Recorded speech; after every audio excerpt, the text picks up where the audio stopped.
Hello, my dear brothers and sisters of class 10th of JAC board and CBSE board both. This is your elder brother Amit Gupta. इस video में मैंने आपके science विज्ञान का सारे chapters को आसान से भी आसान तरीक़ा से समझाने और बताने का कोशिश किया है। अगर अभी तक कोई बच्चा साइंस को देखा तक नहीं होगा, वे भी अगर इसे लास्ट तक देखते हैं तो बहुत अच्छा मार्क्स ला सकते हैं और समझ में भी आ जाएगा। मेरा मानना है कि साइंस और मैथ्स अगर आपको समझ में नहीं आ रहा है तो आप उसका क्वेश्चंस भी सॉल्व नहीं कर पाएंगे, क्योंकि ये सब्जेक्ट ज़्यादातर समझने का होता है। इसलिए इसे लास्ट तक ज़रूर देखिएगा ताकि आपको बहुत अच्छे से समझ में आए और आप अपने बोर्ड एग्ज़ाम्स जैक या फिर सीबीएसई दोनों में से किसी से भी हों तो अच्छा कर सकें। और खुशी की बात यह है कि आपको साइंस का सारा चैप्टर्स यानी कि केमिस्ट्री, फिजिक्स और बायोलॉजी तीनों एक ही वीडियो में मिल जा रहा है, इसी वीडियो में, और आपको भटकने का भी ज़रूरत नहीं है। मैं एक दावा ज़रूर करूँगा कि आप अगर इसे लास्ट तक जरूर देखते हैं तो ऐसा तो नहीं हो सकता कि आपको समझ में ना आए। तो अभी समझने में, इसलिए आपसे समझने का मैं बोल रहा हूँ, क्योंकि समझने से ही सारा चीज़ आपको होगा। तो इसीलिए प्लीज़ इसे लास्ट तक ज़रूर देखिएगा और पूरी तरह से समझने का कोशिश कीजिएगा। और जो टॉपिक एक बार में समझ में ना आए उसको फिर से स्किप करके ज़रूर देखिएगा। तो बिना समय बर्बाद किए स्टार्ट करते हैं। लक्ष्य जो कुछ नहीं पढ़ा वो भी पास हो जाए, और समझने वाले बच्चे अच्छा नंबर भी ला सकते हैं, लाएंगे ही। साइंस विज्ञान से केमिस्ट्री रसायन विज्ञान का पहला अध्याय केमिकल रिएक्शंस एंड इक्वेशंस, रासायनिक अभिक्रियाएं एवं समीकरण। केमिकल रिएक्शंस क्या है? रासायनिक अभिक्रिया। अब सबसे पहली और सबसे ज़रूरी बात समझते हैं, केमिकल रिएक्शंस यानी कि रासायनिक अभिक्रिया क्या होती है। जब कोई एक पदार्थ बदल कर दूसरा पदार्थ बन जाए तो उसे रासायनिक अभिक्रिया कहते हैं। इसे और आसान कर देते हैं, इसे और आसान से करते हैं। आसान भाषा में जो पहले था वैसा न रहा और उसकी जगह कोई नई चीज़ बन जाए, बस यही केमिकल रिएक्शंस रासायनिक अभिक्रिया होती है। उदाहरण, दूध लिया दही बन गया, लकड़ी जलाई राख बन गई, लोहे को खुला छोड़ा जंग लग गया। अब ध्यान दीजिए, दूध दही नहीं था लेकिन बन गया, लकड़ी राख नहीं थी, लोहा जंग नहीं था, मतलब चीज़ बदल गई, नई चीज़ बन गई। यही रासायनिक अभिक्रिया है। दूसरा, केमिकल इक्वेशन क्या है, रासायनिक समीकरण क्या है। अब सवाल आता है, इतनी लंबी बात हम परीक्षा में कैसे लिखेंगे? तो इसका जवाब है, केमिकल इक्वेशन यानी कि रासायनिक समीकरण रासायनिक अभिक्रिया को छोटे और आसान तरीके से लिखने का तरीका रासायनिक समीकरण होता है। उदाहरण, लोहा लोहा और ऑक्सीजन आपस में जुड़ने पर जंग लग जाते हैं। इसे किताब में ऐसे लिखते हैं, आयरन प्लस ऑक्सीजन रस्ट कर देता है। यहाँ नाम देखने के लिए, लेकिन समझने के लिए। अब है संतुलित रासायनिक समीकरण, बैलेंस्ड केमिकल इक्वेशन। अब यहाँ बच्चे अटकते हैं, इसलिए ध्यान से सुनिए। रासायनिक समीकरण में दोनों तरफ बराबरी होनी ही चाहिए, दोनों तरफ बराबरी होनी ही चाहिए। जैसे अगर बाईं तरफ दो कण है तो दाईं तरफ भी दो कण होने ही चाहिए। अगर बराबर नहीं है तो समीकरण पूरी तरह से गलत माना जाएगा। अब दोनों तरफ बराबर कर देते हैं तो उसे कहते हैं संतुलित रासायनिक समीकरण। बस इतना ही समझना है, कोई गणित नहीं लगाना है। अब रासायनिक अभिक्रियाओं के प्रकार, टाइप्स ऑफ केमिकल रिएक्शंस। अब यहाँ भाग से पूछा जाता है।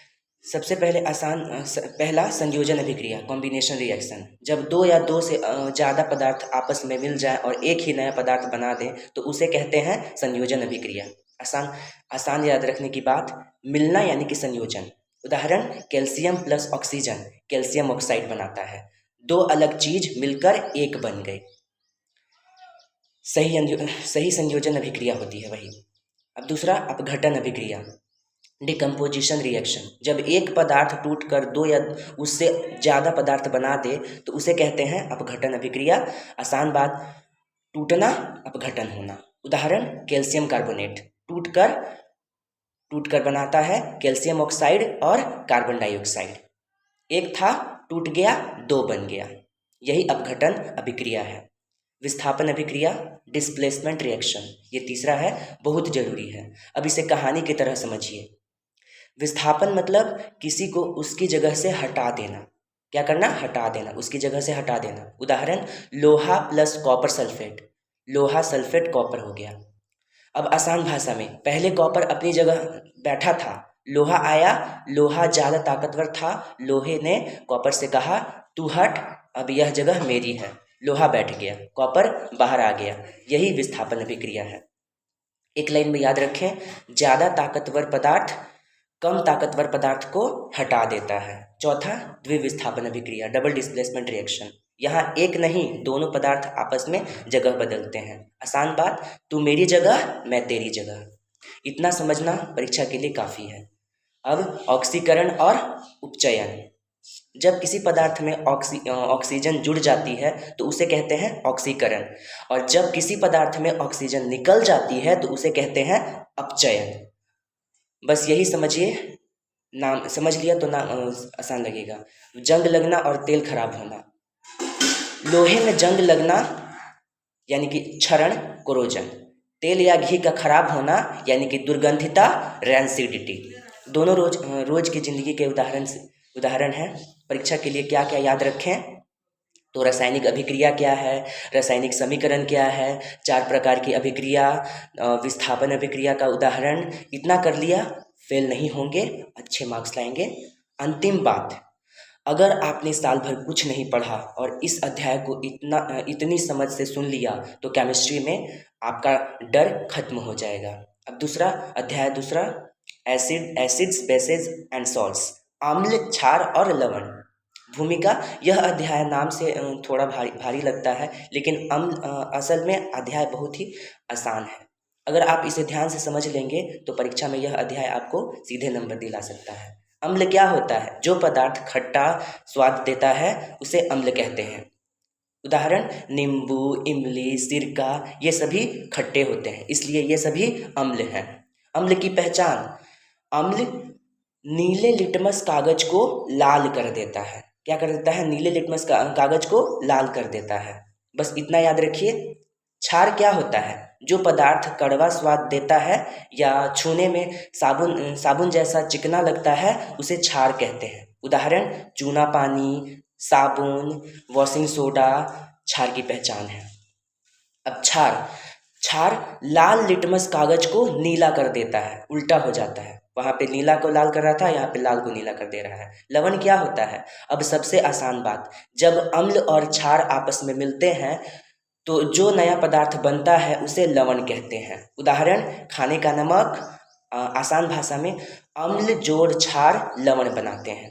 रोजमर्रा की जिंदगी में उपयोग, जब पेट में ज़्यादा अम्ल बन जाता है तो पेट में जलन होती है, तब हम क्षार वाली दवा खाते हैं। दांत साफ करने में टूथपेस्ट का काम आता है, जो क्षार होता है। परीक्षा के लिए याद रखने वाली बातें, अम्ल क्या है, क्षार क्या है, लवण क्या है। लिटमस कागज का रंग बदलना, इतना समझ लिया तो यह अध्याय सुरक्षित है। तीसरा अध्याय, मेटल्स एंड नॉन मेटल्स, धातु और अधातु। भूमिका, यह अध्याय हमारे घर में मौजूद लगभग हर चीज को समझाता है, जैसे बर्तन, तार, ताला, गाड़ी। इसलिए यह अध्याय समझने में भी बहुत आसान लगता है। धातु क्या होती है? जो पदार्थ चमकता है, तार बनाया जा सकता है, हथौड़े से पीटने पर फैल जाता है, बिजली और गर्मी को आगे बढ़ाता है, उसे धातु कहते हैं। उदाहरण, लोहा, तांबा, सोना, चांदी। धातु के उपयोग, बर्तन बनाने में, बिजली के तार में, मशीन और गाड़ी बनाने में। अब अधातु क्या होती है? जो पदार्थ नहीं चमकता है, तार भी नहीं बनता है, बिजली नहीं ले जाता, उसे अधातु कहते हैं। उदाहरण, ऑक्सीजन, कार्बन, सल्फर। लोहे में जंग क्यों लगती है? जब लोहा हवा और पानी के संपर्क में आता है तो उसमें जंग लग जाती है। ठीक है, लोहे में जंग लगने की प्रक्रिया को क्षरण कहते हैं।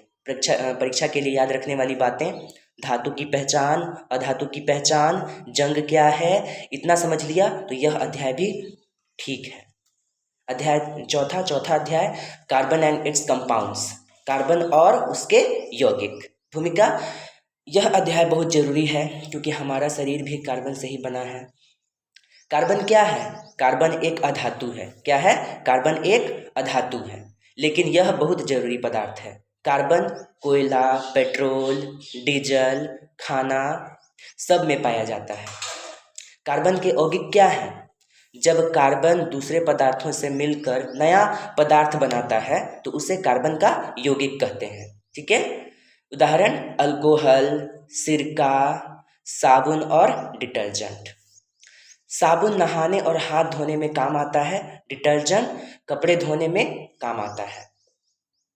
दोनों का काम गंदगी हटाना होता है। परीक्षा के लिए याद रखने वाली बातें, कार्बन क्या है, कार्बन के यौगिक, साबुन और डिटर्जेंट, बस इतना समझ लिया तो यह अध्याय भी सुरक्षित है, बहुत अच्छे से हो जाएगा।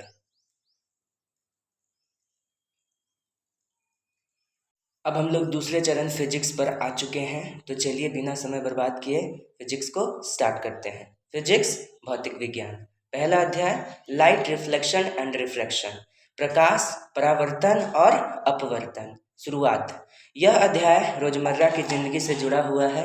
आईना देखना, पानी में चीजें टेढ़ी दिखना, चश्मा लगाना, ये सब इसी अध्याय का हिस्सा है, इसलिए इसे आराम से समझना बहुत जरूरी होता है। प्रकाश क्या है?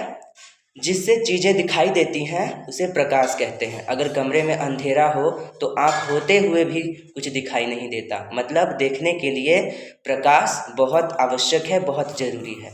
परावर्तन क्या है? रिफ्लेक्शन, परावर्तन जब प्रकाश किसी चमकदार सतह से टकराकर वापस लौटता है तो उसे परावर्तन कहते हैं। उदाहरण, आईना, चेहरे से प्रकाश निकलता है, आईने पर पड़ता है, आईना उसे वापस भेज देता है, इसलिए चेहरा दिखाई देता है। परावर्तन के नियम, जितने कोण से प्रकाश गिरता है उतने ही कोण से वापस आता है। गिरने वाली किरण, लौटने वाली किरण और बीच की सीधी रेखा एक ही तल में होती है। नाम भारी लगते हैं लेकिन सवाल सीधे आते हैं। गोलाकार दर्पण स्फेरिकल मिरर, गोल आईना, जो आईना गोल आकार का होता है उसे गोलाकार दर्पण कहते हैं। इसके दो प्रकार होते हैं, अवतल दर्पण concave mirror, saving mirror, doctor द्वारा उपयोग किया जाने वाला उत्तल दर्पण कॉन्वेक्स मिरर। सड़क पर लगा हुआ पीछे देखने वाला आईना प्रतिबिंब कैसा बनाता है? आईना में चित्र कभी सीधी, कभी उल्टा, कभी छोटा, कभी बड़ा दिख सकता है। यह इस बात पर निर्भर करता है कि वस्तु आईना से कितनी दूर है। अपवर्तन क्या है? रिफ्रैक्शन, अपवर्तन जब प्रकाश एक माध्यम से दूसरे माध्यम में जाता है और अपना रास्ता बदल लेता है, ठीक है, तो उसे अपवर्तन कहते हैं। उदाहरण, पानी में डाली हुई पेंसिल टूटी हुई दिखाई देती है, पेंसिल टूटी नहीं है, प्रकाश का रास्ता बदल गया है। लेंस जो कांच बीच में मोटा या बीच में पतला होता है उसे लेंस कहते हैं। उत्तल लेंस चीज़ों को बड़ा दिखाता है, चश्मे कैमरे में उपयोग होता है उसका। अवतल लेंस चीज़ों को छोटा दिखाता है, आँख के चश्मे में उपयोग। याद रखने लायक बातें, परावर्तन क्या है, अपवर्तन क्या है, दर्पण और लेंस के प्रकार। दूसरा अध्याय the human eye and the colourful world, मानव नेत्र एवं रंगीन संसार। शुरुआत, यह अध्याय आँख और रंगों से जुड़ा हुआ है, काफ़ी रोचक और आसान अध्याय है। मानव नेत्र क्या है? आँख एक प्राकृतिक कैमरा है, प्रकाश आँख में जाता है, रेटिना पर चित्र बनाता है, दिमाग उसे समझता है, तभी चीज़ें दिखाई देती हैं। आँख के मुख्य भाग कॉर्निया, सामने का पारदर्शी भाग, पुतली, बीच का काला भाग, लेंस चित्र बनाने में मदद करता है, रेटिना जहाँ चित्र बनता है। दृष्टि दोष क्या है? जब आँख साफ नहीं देख पाती तो उसे दृष्टि दोष कहते हैं। निकट दृष्टि दोष, दूर की चीज़ साफ नहीं दिखती, दूरदृष्टि दोष, पास की चीज़ साफ नहीं दिखती। चश्मे की मदद से इन्हें ठीक किया जा सकता है। प्रकाश का प्रकीर्णन, डिस्पर्सन, प्रकीर्णन, सूरज की रोशनी 7 रंगों की होती है, जब यह कांच से गुजरती है तो अलग अलग रंग दिखते हैं, इसे प्रकीर्णन कहते हैं। आकाश नीला क्यों दिखता है? नीला रंग हवा में सबसे ज़्यादा फैलता है, इसलिए आकाश नीला दिखता है। सूरज लाल क्यों दिखता है? सुबह और शाम उस समय नीला रंग हट जाता है, लाल रंग बचता है, इसलिए सूरज लाल दिखाई देता है। अध्याय तीसरा, इलेक्ट्रिसिटी, विद्युत। शुरुआत, यह अध्याय घर की बिजली, लाइट, पंखा, टीवी सब कुछ समझाता है। विद्युत क्या है? इलेक्ट्रॉनों के बहाव से विद्युत बनती है। इलेक्ट्रॉनों के बहाव से विद्युत बनती है, यानी कि इलेक्ट्रिसिटी बनती है। सरल भाषा में तार में जो बहता है वही बिजली है। विद्युत धारा, इलेक्ट्रिक करंट, विद्युत धारा। जब बिजली तार में बहती है तो उसे विद्युत धारा कहते हैं। विभवांतर, पोटेंशियल डिफरेंस, विभवांतर बिजली को चलाने की ताकत को विभवांतर कहते हैं। ओम का नियम, ओम्स लॉ। ओम का नियम, जितना ज़्यादा दबाव उतनी ज़्यादा धारा। आसान उदाहरण, पंखे का रेगुलेटर, विद्युत शक्ति, बिजली कितना काम कर रही है, इसे विद्युत शक्ति कहते हैं। फ्यूज और एमसीबी, ज़्यादा बिजली आने पर फ्यूज पिघल जाता है और सामान बचा लेता है। चौथा अध्याय, magnetic effects of electric current. Magnetic effects of electric current, विद्युत धारा के चुंबकीय प्रभाव। शुरुआत, यह अध्याय बिजली और चुंबक दोनों को जोड़ता है। चुंबक क्या होता है? जो लोहे को खींचे उसे चुंबक कहते हैं। विद्युत धारा का चुंबकीय प्रभाव, जब तार में बिजली बहती है तो उसके आसपास चुंबकीय प्रभाव पैदा होता है। विद्युत चुंबक, इलेक्ट्रोमैग्नेट, विद्युत चुंबक। बिजली से बना चुंबक विद्युत चुंबक, ठीक है, बिजली से बना चुंबक विद्युत चुंबक होता है। उपयोग, घंटी, क्रेन, मोटर, विद्युत मोटर। जो मशीन बिजली को घुमाने के काम में बदले उसे विद्युत मोटर कहते हैं। आखिरी बात, फाइनल, अगर कोई साल भर कुछ नहीं पढ़ा हो और फिजिक्स के ये चारों अध्याय इस तरह समझ ले तो साइंस में फेल नहीं होगा और बहुत अच्छा कर पाएगा, बहुत ही ज़्यादा अच्छा कर पाएगा। और उतना तो नहीं कह सकते, लेकिन अगर अच्छे से देख ले तो बहुत अच्छा हो सकता है। अब हम लोग साइंस के तीसरे चरण यानी कि बायोलॉजी, जीव विज्ञान पर आ चुके हैं। तो चलिए बिना समय बर्बाद किए इसे स्टार्ट करते हैं। बायोलॉजी, जीव विज्ञान। पहला अध्याय, लाइफ प्रोसेसेज, जीवन प्रक्रियाएं। शुरुआत, इस अध्याय में यह समझाया गया है कि कोई भी जीव जिंदा कैसे रहता है। सांस लेना, खाना पचाना, खून घूमना, गंदगी बाहर निकालना, ये सब मिलकर लाइफ प्रोसेसेस यानी कि जीवन प्रक्रियाएं कहलाते हैं। जीवन प्रक्रिया क्या है? जो काम किसी जीव को जिंदा रखने के लिए जरूरी हो, है ना, उसे जीवन प्रक्रिया कहते हैं। मुख्य चार हैं: पोषण, न्यूट्रिशन, श्वसन, रेस्पिरेशन, परिवहन, ट्रांसपोर्टेशन, उत्सर्जन, एक्सक्रीशन। पोषण, पहला पोषण, न्यूट्रिशन। पोषण क्या होता है? पोषण मतलब शरीर को खाना मिलना और उसे ताकत बनाना। पौधे खुद खाना बनाते हैं, इसे कहते हैं प्रकाश संश्लेषण, फोटोसिंथेसिस। डायग्राम दिमाग में बनाइए। पत्ता, धूप, पानी, हवा, खाना और ऑक्सीजन, ये होता है। श्वसन, रेस्पिरेशन। श्वसन, सांस लेने की प्रक्रिया को श्वसन कहते हैं। ऑक्सीजन अंदर जाती है, खाना टूटता है, ताकत निकलती है। परिवहन, ट्रांसपोर्टेशन। परिवहन, शरीर में खाना, पानी, ऑक्सीजन एक जगह से दूसरी जगह खून के द्वारा पहुंचता है। दिल पंप, दिल क्या करता है? पंपिंग करता है, पंप करता है खून। गाड़ी, नलियां, रास्ता। उत्सर्जन, एक्सक्रीशन। उत्सर्जन, शरीर की गंदगी बाहर निकालना उत्सर्जन कहलाता है। गुर्दा, किडनी इसका मुख्य अंग है। दूसरा अध्याय, कंट्रोल एंड कोऑर्डिनेशन, नियंत्रण एवं समन्वय। शुरुआत, शरीर के सारे काम अपने आप सही समय पर होते हैं, इसी को कहते हैं कंट्रोल एंड कोऑर्डिनेशन, ठीक है। नियंत्रण कैसे होता है? दो सिस्टम मिलकर काम करते हैं, तंत्रिका तंत्र और हार्मोन तंत्र। तंत्रिका तंत्र दिमाग, रीढ़ की हड्डी, नसें मिलकर तंत्रिका तंत्र बनाते हैं। डायग्राम सोचिए। दिमाग से तार पे गया, तार से शरीर, रिफ्लेक्स किया, रिफ्लेक्स एक्शन, परिवर्तन क्रिया। गर्म चीज छूते ही हाथ हट जाना, यह रिफ्लेक्शन क्रिया है। यह काम दिमाग नहीं, रीढ़ की हड्डी करती है। हार्मोन रासायनिक संदेशवाहक होते हैं, जैसे ग्रोथ हार्मोन शरीर की लंबाई बढ़ाता है। तीसरा अध्याय, हाउ डू ऑर्गेनिजम्स रिप्रोड्यूस, जीवन प्रजनन कैसे करते हैं। शुरुआत, नए जीव कैसे पैदा होते हैं, ठीक है, इसी को रिप्रोडक्शन कहते हैं। प्रजनन के प्रकार, अलैंगिक प्रजनन, लैंगिक प्रजनन। और अलैंगिक प्रजनन एक ही जीव से नया जीव बना लेता है, जैसे अमीबा का विभाजन। डायग्राम दिमाग में सोचिए, 1 से 2, 2 से 4, 1 से 2, 2 से 4। लैंगिक प्रजनन, नर और मादा दोनों मिलकर नया जीव बनाते हैं। मानव में यही प्रजनन होता है। मानव प्रजनन तंत्र, पुरुष तंत्र और स्त्री तंत्र अलग अलग होते हैं। यह चैप्टर डायग्राम आधारित है, इसलिए लेबल जरूर याद रखें। डायग्राम बहुत जरूरी है आपके लिए। चौथा अध्याय हेरिडिटी एंड इवोल्यूशन, आनुवंशिकता एवं विकास। शुरुआत, गुण माता पिता से संतान में आ जाते हैं, इसी को हेरिडिटी कहते हैं। ठीक है, माता पिता से जो गुण आते हैं उसी को हेरिडिटी कहते हैं।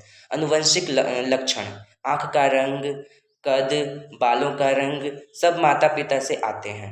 मेंडल का प्रयोग, मटर के पौधे पर प्रयोग करके मेंडल ने नियम बताए, जैसे प्रभावी लक्षण, दबाव हुआ, लक्षण विकास, इवोल्यूशन विकास।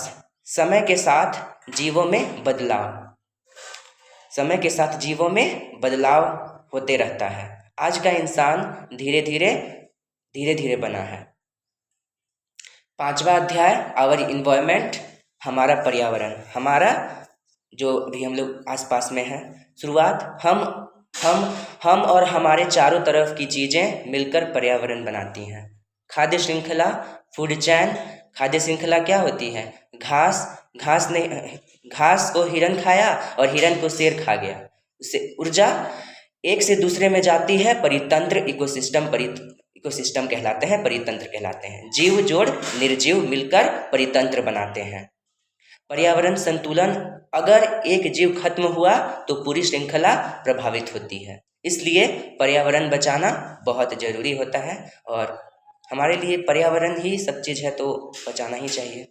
आखिरी बात, फाइनल, अगर कोई साल भर कुछ नहीं पढ़ा हो और बायोलॉजी के ये 5 चैप्टर इस तरह एक एक करके अगर बारी बारी से समझ ले, या फिर नहीं भी एक बार में समझ में आए तो 2-3 बार देख ले, तो साइंस में पास होने का पक्का चांस बहुत अच्छा है। अब यहाँ तक आपने केमिस्ट्री, फिजिक्स और बायोलॉजी तीनों को ध्यान से देख लिया है और मैं आशा करता हूँ कि आपको समझ में भी आ रहा होगा।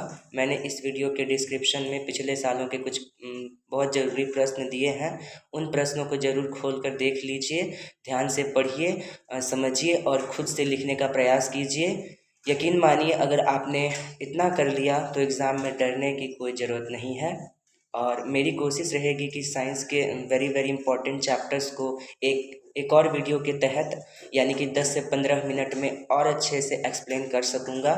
और बायोलॉजी के जितने भी इम्पॉर्टेंट डायग्राम्स हैं उसको भी अगर समझने का कोशिश करूँगा, तो आने वाली वीडियो, मतलब आज शाम तक वीडियो को भी वो वीडियो को भी मैं कोशिश करूँगा कि अपलोड कर दूँ, उसको भी ज़रूर देखिएगा।